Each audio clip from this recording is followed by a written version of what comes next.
ಬೆಳಕಿನ ಹಾದಿಯ ಒಡವೆ ಭಾಗ 1 ಕನಸಿನ ಬೀಜ. ಕರ್ನಾಟಕದ ಚಿಕ್ಕ ಗ್ರಾಮವಾದ ಸಿದ್ಧಾಪುರದಲ್ಲಿ ಲಕ್ಷ್ಮಿ ವಾಸವಾಗಿದ್ದಳು. 25 ವರ್ಷದ ಈ ಯುವತಿಯ ಜೀವನವು ತಂದೆಯ ಕೃಷಿ ಭೂಮಿಯ ಸುತ್ತಲೇ ತಿರುಗುತ್ತಿತ್ತು. ಆದರೆ ಒಂದು ದಿನ ಮಳೆಯ ಕೊರತೆ ಮತ್ತು ಸಾಲದ ಒತ್ತಡದಿಂದ ಆ ಭೂಮಿಯನ್ನು ಕಳೆದುಕೊಂಡಳು. ನಿನಗೆ ಈಗ ಏನಾದರೂ ಉಳಿದಿದೆಯೇ ಎಂದು ಗ್ರಾಮದವರು ಕೇಳಿದಾಗ ಲಕ್ಷ್ಮಿಯ ಹೃದಯದಲ್ಲಿ ಒಂದೇ ಉತ್ತರವಿತ್ತು: ನನ್ನ ಕನಸು. ಅವಳ ಕನಸು ಏನಿತ್ತು? ಗ್ರಾಮದ ಮಕ್ಕಳಿಗೆ ಶಿಕ್ಷಣ ನೀಡುವ, ಸ್ವಾವಲಂಬನೆಯ ಜೀವನ ಕಟ್ಟಿಕೊಡುವ ಒಂದು ಶಾಲೆಯನ್ನು ಸ್ಥಾಪಿಸುವುದು. ಆದರೆ ಗ್ರಾಮದವರು ಅವಳನ್ನು ತಿರಸ್ಕರಿಸಿದರು. ಹೆಣ್ಣು ಮಕ್ಕಳಿಗೆ ಇಂಥ ಕೆಲಸ ಸಾಧ್ಯವೇ ಎಂದು ಕೇಳಿದರು. ಭಾಗ 2 ಕತ್ತಲಿನ ಕಣಿವೆ.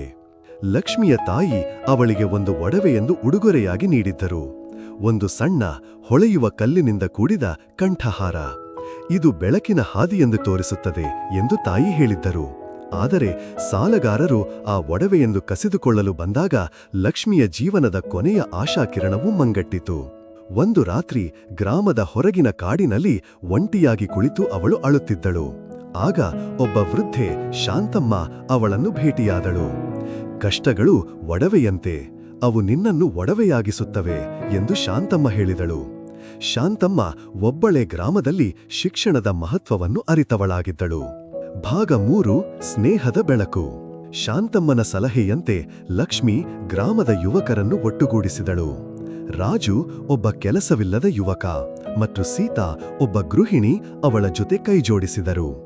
ಒಟ್ಟಾಗಿ ಅವರು ಒಂದು ಸಣ್ಣ ಗುಡಿಸಿನಲ್ಲಿ ಮಕ್ಕಳಿಗೆ ಓದಲು ಕಲಿಸಲು ಆರಂಭಿಸಿದರು. ಆದರೆ ಗ್ರಾಮದ ಮುಖಂಡರು ಇದನ್ನು ವಿರೋಧಿಸಿದರು. ಇಂಥ ಕೆಲಸಕ್ಕೆ ಹಣೆಯಲ್ಲಿಂದ ಎಂದು ಕೇಳಿದರು. ಲಕ್ಷ್ಮಿ ತನ್ನ ಒಡವೆಯನ್ನು ಮಾರಾಟ ಮಾಡಿ ಆ ಹಣದಿಂದ ಪುಸ್ತಕಗಳನ್ನು ಖರೀದಿಸಿದಳು.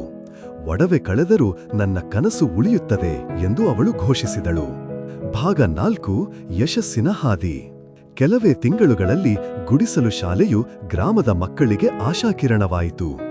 ರಾಜು ತನ್ನ ಕೌಶಲ್ಯವನ್ನು ಬಳಸಿ ಶಾಲೆಗೆ ಸೌರದೀಪಗಳನ್ನು ಅಳವಡಿಸಿದನು. ಸೀತಾ ತಾಯಂದಿರಿಗೆ ಶಿಕ್ಷಣದ ಮಹತ್ವವನ್ನು ತಿಳಿಸಿದಳು. ಶಾಂತಮ್ಮನ ಕಥೆಗಳು ಮಕ್ಕಳಿಗೆ ಪ್ರೇರಣೆಯಾದವು. ಒಂದು ದಿನ ಜಿಲ್ಲಾಧಿಕಾರಿಯೊಬ್ಬರು ಶಾಲೆಯನ್ನು ಭೇಟಿಯಾದರು.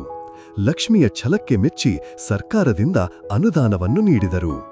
ಗ್ರಾಮದವರು ಈಗ ಲಕ್ಷ್ಮಿಯನ್ನು ಗೌರವಿಸತೊಡಗಿದರು. ಭಾಗ 5 ಬೆಳಕಿನ ಪಾಠ.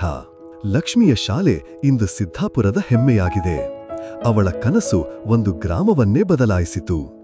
ಬೆಳಕಿನ ಹಾದಿಯನ್ನು ಕಾಣಲು ಮೊದಲು ಒಂದು ಹೆಜ್ಜೆ ಇಡಬೇಕು ಎಂದು ಲಕ್ಷ್ಮಿ ಹೇಳುತ್ತಾಳೆ.